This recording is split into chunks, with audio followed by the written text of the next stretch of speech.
오늘 말씀 제목 한번 따라하겠습니다. 성령 충만. 한번 더 따라하세요. 성령 충만. 예수님은 3년 반 동안 제자들과 함께 동거하시면서 얼마나 많은 것들을 이렇게 가르쳐 주셨는지 모릅니다. 예수님 제자들에게 신앙의 기본, 섬기는 거, 사랑하는 거, 기도하는 것 등 여러 가지 내용을 가르쳐 주셨는데, 근데 우리 주님께서 부활하신 예수님께서 승천하시기 전에 사도와 함께 모인 사람들에게 마지막으로 남긴 말씀은 하나님 아버지께서 요엘 선지자를 통하여 말세에 부어주신다고 약속하신 성령 충만을 받으라, 이렇게 말씀하셨습니다. 이때 사도와 함께 모인 사람들은 예수님께 묻기를, 주께서 이스라엘을 회복할 때가 이때입니까? 라고 물어봅니다. 거기 모인 사람들은 예수님께서 말씀하신 성령 충만 받는 것보다 이스라엘이 언제 회복되냐, 여기에 더 큰 관심을 갖고 있었습니다. 그러니까 예수님께서 그 사도와 함께 모인 사람들한테 이렇게 대답했습니다. 사도행전 1장 7, 8절 이르시되 때와 시기는 아버지께서 자기의 권한에 주셨으니 너희가 알 바 아니요 오직 성령이 너희에게 임하시면 너희가 권능을 받고 예루살렘과 온 유대와 사마리아 땅끝까지 이르러 내 증인이 되리라 하시니라. 예수님께서 사도와 함께 모인 사람들에게 이스라엘의 회복에 대해서 너희가 굳이 그거 알려고 할 게 없다. 왜냐하면 이스라엘 독립이 언제 될지 그거는 하나님이 결정할 하나님의 주권이기 때문이다. 다만 너희는 말세에 하나님 아버지께서 그 요엘 선지자를 통하여 부어주신다고 약속하신 이 성령 충만을 받기 위해서 기도하고 성령 충만을 받으라, 이렇게 말씀했습니다. 따라서 우리는 예수님께서 말씀하신 대로 초대교회 성도들처럼 성령 충만을 받기 위해서 기도하셔야 될 줄로 믿습니다. 왜냐하면 우리가 기도해서 얻을 수 있는 것 가운데 가장 좋은 게 뭘까? 그게 바로 성령 충만이라는 겁니다. 마태복음, 누가복음 11장 13절 너희가 악할지라도 좋은 것을 자식에게 줄 알거든 하물며 너희 하늘 아버지께서 구하는 자에게 성령을 주시지 않겠느냐 하시니라.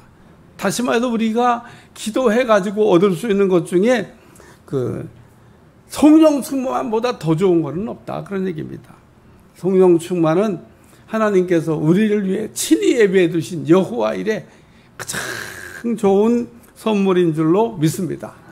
그러므로 우리는 성령 충만 받기를 기도해야 되고 성령 충만을 받을 때까지 기도하는 여러분들이 되시기를 위해 축원합니다. 그리고 우리에게 성령 충만을 받게 되면 성령 충만을 받은가 동시에 권능도 받게 된다고 말씀하고 있습니다. 무슨 뜻입니까? 우리가 성령 충만을 받게 되면 성령 충만을 받은가 동시에 권능을 우리가 얻게 돼서 영적 무장을 하는 거다, 그런 얘기입니다. 또 우리가 이렇게 성령 충만을 받게 되면 예루살렘과 온 유대와 사마리아 땅끝까지 이르러서 예수님이 그리스도가 되심을 증인이 될 수 있다, 그런 얘기입니다. 그런데 예수님 제자들 보세요. 예수님의 제자들은 예수님 십자가 달릴 때도 이게 다 뿔뿔이 흩어졌지만 부활하신 예수님을 만나고 난 다음에도 밖에 나가서 복음을 못 전했습니다. 두려워가지고 문 이렇게 걸어잠그고 덜덜덜덜 떨고 있었는데, 근데 이랬던 이 제자들이 성령 충만을 받으니까 그때부터는 나가가지고 복음을 담대하게 전하기 시작했다, 그런 얘기입니다. 그러므로 이 시간 우리는 예수님께서 성령 충만 받으라 라고 말씀하시면서 동시에 우리에게 주셨던 몇 가지 말씀이 있는데 오늘은 그것을 생각하면서 은혜 받으려고 합니다. 첫 번째는 따로 예루살렘을 떠나지 말고, 사도행전 1장 4절 사도와 함께 모이사 그들에게 분별하시되 예루살렘을 떠나지 말고 내게 들은 바 아버지의 약속하신 것을 기다리라. 예수님 사도와 함께 모인 사람들에게 예루살렘을 떠나지 말라고 분부하셨습니다. 예수님께서 모인 사람들에게 예루살렘을 떠나지 말라고 하신 이유가 뭐냐면 마태복음 28장 16절 20절 11제자가 갈릴리에 가서 예수께서 지시한 산에 이르러 예수를 배웠고 경배하나 아직도 의심하는 사람들이 있더라. 예수께서 나와 말씀하여 이르시되 하늘과 땅의 모든 권세를 내게 주었으니 그러므로 너희는 가서 모든 민족으로 제자를 삼아 아버지와 아들과 성령의 이름으로 세례를 베풀고 내가 너에게 분부한 모든 것을 가르쳐 지키게 하라. 볼지어다 내가 세상 끝날까지 너희와 항상 함께 있으리라 하시니라. 예수님께서 말씀하시기를 하늘과 땅의 모든 권세를 내게 주셨다. 그랬는데 이게 무슨 뜻이냐면 너희는 지금부터 내가 하는 말을 들어라. 또 너희가 내게 들어야 될 말씀은 다음과 같다. 그러면서 첫째, 너희는 가야 된다. 그러고 말씀하셨어요. 너희는 가서 모든 민족으로 제자를 삼아 아버지와 아들과 성령의 이름으로 세례를 베풀고 예수님의 이름으로 물 세례와 성령 세례를 베풀어야 된다. 너희는 복음을 들고 열방으로 가야 된다. 이렇게 말씀하신 겁니다. 두 번째는 가르쳐야 된다라고 말씀했어요. 내가 너에게 분부한 모든 것을 가르쳐 지키게 하라. 그래서 가르치는 일을 하는데 그냥 가르치지만 말고 너희도 가르친 대로 이게 살아야 된다. 이렇게 말씀하면서 한마디로 배우기만 좋아하는 사람 되면 안 된다고 말씀해요. 세 번째는 임마누엘 해야 된다. 세상 끝날까지 내가 너희와 함께 있으리라. 그랬는데 너희는 항상 나와 함께 있어야 된다. 이렇게 말씀해요. 너희가 복음을 이게 들고 나가 전할 때 내가 항상 너희와 임마누엘 함께 하겠다고 하는 약속입니다. 다시 말해서 부활하신 예수님은 제자들에게 나타나 말씀하기를 너희는 복음을 들고 예루살렘과 온 유대와 사마리아 땅끝까지 가서 복음을 전해야 된다라고 말씀한 겁니다. 그러므로 아마 예수님의 제자들이 이 얘기를 듣고 가라 그러셨으니까 아마 즉시 순종해서 떠날 준비를 아마 하고 있었을 겁니다. 근데 예수님께서 이번에는 또 예루살렘을 떠나지 말라 그러고 말씀을 하십니다. 아니 조금 전에는 가라 그러더니 또 조금 후에는 가지 말라 그러시고 이게 무슨 뜻이냐면 너희가 가기는 가야 되는데 가기 전에 성령 충만을 받고 가야 된다 이렇게 말씀하신 거죠. 우리가 하나님의 일을 하는 원칙이 있습니다. 첫째는 내 힘을 빼는 거고 둘째는 하나님의 힘으로 하는 겁니다. 이걸 가장 잘했던 사람들이 누구냐면 예수님께서 말씀하신 대로 성령 충만을 받고 성령이 충만하는 가운데 일했던 이 사도행전에 나오는 사람들이라는 거예요. 사도행전 8장에 보면은 빌립 집사가 사마리아 성에서 복음을 전하고 있는데 성령께서 야 예루살렘으로 향한 그 가사 광야까지 내려가라 그럽니다. 그래가지고 이 빌립 집사가 가사 광야가 갖고 이렇게 서 있는데 광야는요 사람이 없어요. 하나님이 여기를 날 왜 보냈나 그러고 있는데 마침 그때 에디오피아 간다게 여왕의 국고를 맡은 네시가 마차를 타고 지나가는데 성령께서 마차로 다가가라 그러는 겁니다. 그러니까 막 이 빌립 집사가 마차로 막 달려갔습니다. 오늘 우리가 하나님께서 우리에게 어떤 감동을 주실 때 요 빌립 집사처럼 이렇게 빠르게 반응하는 여러분들이 되시기를 주여 축원합니다. 빌립 집사가 마차로 막 달려가니까 요 에디오피아 간다게 네시가 마차로 올라오라 그러고 그리고 이제 복음을 받아가지고 돌아가서 에디오피아 나라에 복음을 전했다. 사도행전 10장에도 보면 이방인 고넬료와 베드로가 만난 내용이 나옵니다. 근데 우리는 그냥 이방인 백부장 고넬료와 베드로가 만난다 그러니까 그냥 만났나 보다 우리가 그렇게 생각하면 안 된다는 거예요. 왜냐하면 당시의 유대인들은 이방인의 집에 부정하다고 생각해서 안 갑니다. 근데 베드로가 이 요바에서 기도하고 있는데 환상 중에 하나님께서 보자기 환상을 보여주시면서 이제 이방인 고넬료의 집에 갈 준비를 하고 그리고 이제 성령의 인도를 따라서 베드로를 이방인 고넬료의 집에 보내가지고 복음을 전했다 그런 얘기입니다. 그러니까 이방인 선교의 최초로 단초를 시작한 사람이 누구냐? 베드로가 먼저 시작한 겁니다. 이렇게 당시의 상황으로는 거의 불가능한 거를 성령 안에서 이렇게 역사를 이루었다는 말씀이고 사도행전 16장에도 보면 이제 바울이 1차 갈라디아 이 선교를 다 마치고 2차 이제 에베소 선교를 하기 위해서 출발했는데 이 무시아라고 하는 곳에서 더 이상 에베소로 가지 못하고 드로아로 올라가게 됩니다. 드로아에 이제 도착해서 밤에 환상을 하나 보게 되는데 마케도니아 사람 한 사람이 와서 우리를 도와달라고 얘기하는 거예요. 그래서 그 환상을 보고 난 다음에 하나님이 우리를 마케도니아에 건너가서 복음을 전하라고 하는 거나 이렇게 이해를 하고 배 타고 이제 건너가서 마케도니아 첫성 빌립보서부터 시작해가지고 고린도까지 복음을 전했는데 이때 바울이 선교에 아주 중요한 사람들을 만나게 됐다. 그런 얘기입니다. 우리는 복음 들고 나가 복음만 전하면 전부 다 우리가 좋은 결과를 얻을 수 있다고 생각하는데 우리는 일했다고 하는 걸 중요하게 생각하지만은 하나님 우리가 일하는 것보다 더 중요하게 여기는 것은 성령 충만한 가운데 성령의 인도하신 가운데 일을 했냐라는 것. 가령 예수님 당시에 바리새인 서기관들 보면요 나름 일 열심히 했던 사람들입니다. 기도 생활도 열심히 하고 봉사 생활도 열심히 하고 뭐 남들 보면 부족한 게 없는 사람들인데 그런데 하나님께서는 이 바리새인과 서기관들이 했던 일을 인정 안 하셨다는 겁니다. 오늘날도 이렇게 하나님께서 열심히 일을 하는데 인정하는 사람도 있습니다. 그게 뭐냐면 우리가 성령 충만을 받지 아니하고 성령 안에서 일하지 아니할 때 하나님이 인정하지 않는다. 그러므로 우리가 하나님의 일을 할 때는 성령 충만을 받고 성령 충만한 가운데 성령이 인도하시는 대로 하나님의 일을 잘 감당하는 여러분들이 되시길 바랍니다.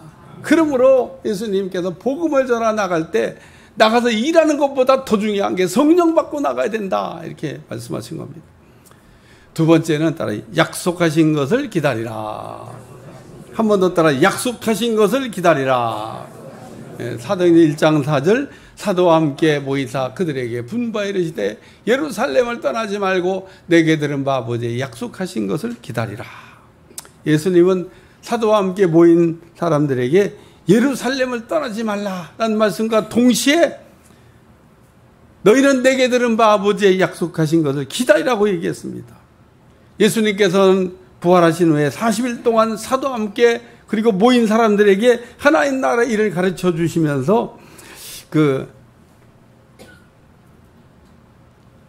하나님 아버지께서 요엘 선지자를 통하여 말세 부어주기로 약속한 그 성령에 대한 말씀을 이렇게 상기시켜 주셨는데 무슨 뜻이냐면 이제 너희는 하나님께서 요엘 선지자를 통하여 예언한 성령 충만을 받을 때가 됐다라고 하는 것을 말씀하신 겁니다. 예수님 부활하신 후에 40일 동안 사도들과 함께 모인 사람들에게 가르쳐 주신 하나님 나라 일이 있는데 천국 사업은 약속을 이라고 하는 게 중요하다 그런 얘기입니다. 하나님께서 말씀하시는 천국 사업은 약속으로 시작해서 약속으로 끝난다. 뭐 이렇게 우리가 이해를 해도 틀림이 없습니다. 따라서 하나님 아버지께서 말세에 부어주기로 약속한 성령 충만에 관한 요엘 선지자의 예언은 이루어진다는 겁니다. 여러분 성경을 우리가 보면 하나님의 약속을 기록해 놓은 책이 성경입니다. 그래서 구약을 얘기할 때 구약, 신약을 얘기할 때 신약 이렇게 얘기하는 거는 무슨 보약 얘기하든 구약 신약 얘기하는 게 아니라 옛날의 약속 구약, 새로운 약속 신약. 따라서 우리는 성경을 읽다 보면 하나님께서 약속한 말씀들이 많이 나오는 것을 우리가 흔히 볼 수 있습니다. 하나님이 어떤 분이십니까? 하나님은 우리가 약속하는 걸 좋아하시고 또 우리가 약속하신 것은 반드시 이루어 주시는 분이 되시는 줄로 믿습니다. 따라서 우리는 하나님이 어떤 분인지를 말할 때 하나님은 신실한 분이다 이렇게 얘기하는데 하나님이 우리가 약속한 것을 변함없이 지키시는 분이다 그런 뜻입니다. 예수님은 사도와 함께 모인 사람들에게 내게 들은 바 아버지께서 약속하신 것을 기다리라고 했는데 하나님께서 우리에게 약속하신 것은 기다리는 사람에게만 의미가 있다는 겁니다. 하나님이 우리에게 주신다고 약속하셨을지라도 기다리지 않는 사람에게는 아무 유익이 없다 그런 얘기입니다. 한마디로 하나님 아버지께서 약속하신다 할지라도 기다리지 않는 사람에게는 하나님의 약속이 이루어지는 것을 볼 수가 없다 그런 얘기입니다. 에스겔서 36장 37절 주 여호와께서 이같이 말씀하셨느니라. 그래도 이스라엘 족속이 이같이 자격이 이루어지기를 내게 구하여 할지라. 내가 그들의 수요를 양떼같이 많아지게 했다. 하나님이 이스라엘 백성들을 양떼같이 많아지겠다고 이게 약속하셨을지라도 구해야 그렇게 해주신다고 하는 말씀입니다. 다시 말해서 하나님께서 우리가 약속하신 말씀들은 믿고 기다리는 사람, 믿고 구하는 그 사람에게 그대로 되게 하신다, 그런 얘기입니다. 마태복음 7장 7절 구하라 그러면 주실 것이요, 찾으라 그러면 찾아낼 것이요, 문을 두드리라 그래야 너에게 열릴 것이니라. 하나님은 구하는 자에게 얻게 하시고 찾는 자에게 찾게 하시고 문을 두드리는 자에게 열어주신 줄로 믿습니다. 우리의 문제가 무엇입니까? 하나님 아버지께서 약속하신 말씀을 알기는 하지만은 믿지는 않는다는 겁니다. 근데 반대로 하나님의 약속을 알기도 하고 믿기도 하는 사람이 있는데, 이런 사람에게는 하나님께서 반드시 그 약속이 이루어지는 것을 보게 하신다, 그런 얘기입니다. 창세기 12장에 하나님은 아브라함을 부르신 후에 아브라함에게 너는 복이 있는 사람이 되라 이렇게 말씀하시면서 너를 축복하는 자에게 내가 축복하고 너를 저주하는 자에게 내가 너를 저주한다 얘기했습니다. 하나님은 복 있는 사람인 된 이 아브라함을 보고 복이 있는 사람이다 이렇게 얘기하는 말하면, 그렇게 말하는 사람에게 복을 주신다고 약속하신 말씀입니다. 우리가 인사할 때 당신은 복덩어리입니다 라고 인사를 하라고 하는 얘기가 뭐냐면, 그 복덩어리가 된 사람을 보고 복덩어리라고 얘기하는 그 사람에게 하나님이 복을 주신다고 아브라함에게 약속했기 때문에, 오늘 우리가 날마다 당신은 복덩어리입니다 그러고 인사하는 거예요. 근데 당신은 복덩어리입니다 라고 인사하는데 옆에 사람 보니까 복덩어리 아닌 것 같아. 그 옆에 앉지 말고 복덩어리 된 사람 옆에 앉으시길 주님 축원합니다. 그럼 매일 복덩어리 아니라고 속으로 복덩어리 아닌데, 그러면서 당신은 복덩어리입니다 아닌데 속으로 이러면 안 되잖아요. 옆에 사람하고 한번 인사해요. 당신은 복덩어리입니다. 한 번 더 해요. 당신은 복덩어리입니다. 옆에 분이 복덩어리인 거 믿으시죠? 하나님이 아브라함에게 너는 복덩어리가 되라 이렇게 말씀하시고, 복덩어리가 된 그 아브라함을 당신은 복덩어리입니다 라고 얘기를 하면 그 복덩어리라고 얘기한 사람에게 복을 주신다고. 복덩어리 된 아브라함을 저주하면 어떻게 해요? 하나님 그런 사람 저주한다 그랬습니다. 그러니까 이 복덩어리는요, 저주한다고 저주가 되는 게 아니에요. 복덩어리는 그냥 복덩어리라고 얘기를 해야 하나님 복을 주실 줄로 믿습니다. 그러므로 하나님은 아브라함에게 한 약속이 어제나 오늘이나 영원토록 효력이 있다고 믿으면, 지금 우리에게도 하나님이 약속한 효력이 그대로 나타날 줄로 믿습니다. 또 아브라함에게 하나님이 땅도 준다고 얘기하시고 아들도 준다고 얘기하는데, 이 아브라함은 하나님의 약속을 조금 더 의심하지 않고 믿음으로 살다가 믿음으로 죽었다는 겁니다. 그러므로 이 아브라함에게 땅을 준다는 약속은 400년 후에 이루어졌고요. 아브라함에게 아들 준다는 약속은 25년 만에 이루어졌습니다. 이처럼 하나님 우리에게 주신 약속은 기다리는 사람에게는 축복이 되지만은 기다리지 않는 사람에게는 아무 유익이 없다, 그런 얘기입니다. 요한복음 6장에도 보면 오병이의 기적을 행하실 때 예수님은 제자들에게 사람들을 이렇게 앉히라고 얘기했습니다. 근데 그때 남자 장정수만 5,000명이었다고 얘기했어요. 그래서 여자와 아이까지 합치면 한 2만 명 정도가 넘을 텐데, 예수님 제자들이 무슨 수백 명도 아니에요. 12제자밖에 안 되는 제자 보고 그 2만 명을 앉히라고 얘기했을 때, 나가서 이게 앉으세요 그럴 때 무슨 군인들처럼 훈련된 것도 아니고 그 얼마나 참 이게 어려웠을까.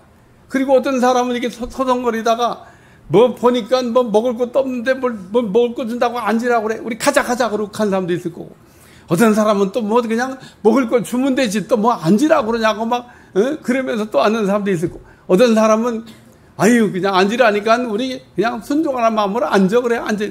근데 성경에 보면 그 예수님께서 앉으라고 그럴 때 그 앉아있는 사람들에게는 원하는 대로 먹을 걸 나눠주셨다. 한마디로 기다리는 자에게 복이 있는 줄로 믿습니다. 뭘 믿고? 하나님의 약속을 믿고 기다리는 자에게 하나님께서 축복해 주신다는 겁니다. 오늘도 그렇기 때문에 하나님이 여러분들에게 주신 약속을 잘 붙들고 기다리는 여러분들이 되시기를 축원합니다. 세 번째 말씀은 따로 몇 날이 못 돼요. 몇 날이 못되어 받는다고 말씀하셨는데 사도행전 1장 5절 요한은 물로 세례를 베풀었으나 너희는 몇 날이 못되어 성령으로 세례를 받으리라. 우리가 받아야 될 세례가 두 개가 있다는 거예요. 하나는 물 세례, 또 하나는 성령 세례. 우리가 믿음 생활을 시작하면서 물 세례를 받는데 우리가 물로 세례를 받는 거는 사람들 앞에서 나는 이제부터 그 세상에 더러워진 것에서 손을 씻고 하나님 자녀답게 살겠습니다라고 결심할 때 받는 게 물 세례입니다. 따라서 우리가 신앙생활의 시작은 물 세례를 받는 것으로부터 시작된다 이렇게 말할 수 있습니다. 로마의 황제 가운데는 네로나 도미치아나 이런 황제들까지 기독교인들을 잡아가지고 핍박하고 죽였던 황제들도 있는데 기독교를 국교로 공인했던 이 콘스탄틴이라고 하는 황제가 있습니다.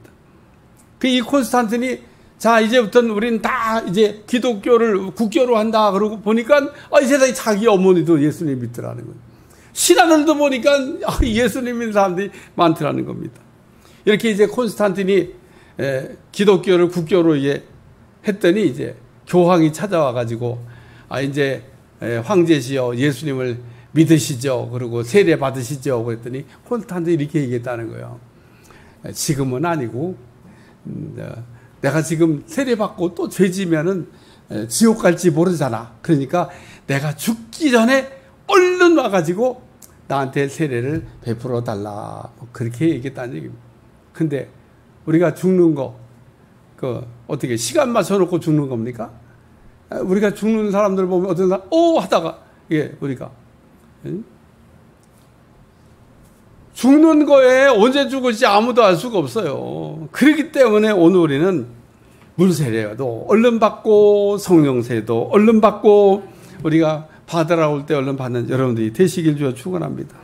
우리가 미뤄야 될 게 왜 물세례 받는 것도 왜 우리가 미루고 성령세례 받는 것도 왜 우리가 미루냐. 그럼 우리가 물세례 받는 거와 성령세례 받는 게 뭐가 차이가 있냐. 물세례는 우리가 이제 예수님을 처음 믿기로 작정하고 이제 신앙생활 시작할 때 받는 게 우리가 물세례지만은 성령세례는 우리가 영적인 우리가 승리를 하고 성령께서 이끌어 주시는 대로 살기를 우리가 원할 때 받는 게 성령세례입니다. 그러므로 우리 주님은 너희가 요한이를 통해서 베풀었던 물세례도 받아야 되고 성령세례도 받아야 된다. 예수님은 이 물세례와 성령세례를 동시에 받았습니다.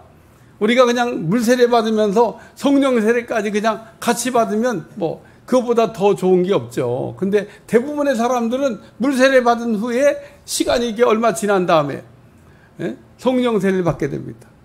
왜 이게 시차가 있냐? 성령세례 받는 걸 잘 몰라서, 성령세례가 좋다는 걸 잘 몰라서, 성령세례를 기도하지 않기 때문에 성령세례가 늦어지는 거지. 사도행전을 읽어보시면 물세례 받을 때 동시에 성령세례 받은 분들이 나옵니다.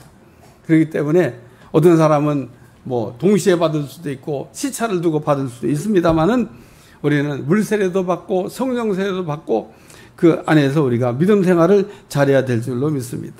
예수님은 성령세례를 이렇게 얘기하시면서 몇 날이 못되어 성령세례를 받는다 얘기했는데 이 얘기는 우리가 생각하는 것보다 훨씬 빠른 시간에 성령을 부어주신다는 거고 성령세례 받는 게 어렵지 않다는 말씀이고 또 성령세례 받는 게 오래 걸리지도 않는다 이렇게 얘기하신 겁니다.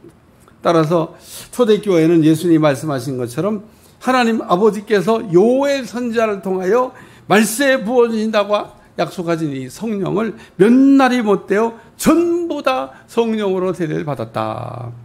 결론적인 말씀은 우리가 예수님은 성령 세례를 받으라고 말씀하시면서 예루살렘을 떠나지 말라고 얘기하셨는데 성령 충만으로 무장하고 나가서 우리가 복음도 전하고 우리가 살아야 된다라는 말씀이고 우리가 하나님의 일을 할 때에는 하나님이 공급하는 힘으로 해야 된다. 또 예수님은 아버지의 약속하신 것을 기다리라고 했는데 하나님께서 우리에게 주신 약속은 기다리는 사람에게 그대로 응답해 주시는 하나님의 은혜라는 겁니다. 약속을 믿고 기다리는 여러분들이 되시길 바라고 또 예수님 몇 날이 못되어 너희가 성령을 받는다고 그러는데 오늘 초대교회 성도들이 정말 몇 날이 못되어 성령을 받은 거죠. 여러분이 성령 충만을 구하기만 하면 우리 하나님께서 생각하는 것보다 훨씬 빠른 시간에 성령의 충만을 부어주실 줄로 믿습니다. 기도하겠습니다. 하나님, 오늘도 성령 충만에 관한 말씀, 예루살렘을 떠나지 말고 아버지의 약속하신 걸 기다리라. 몇 날이 못되어 너에게 성령으로 세례를 베풀어 주시리라. 말씀 우리에게 그대로 이루어지게 도와주시고 성령 충만한 가운데 믿음 생활할 수 있도록 축복해 주옵소서. 예수님의 이름으로 기도합니다. 아멘.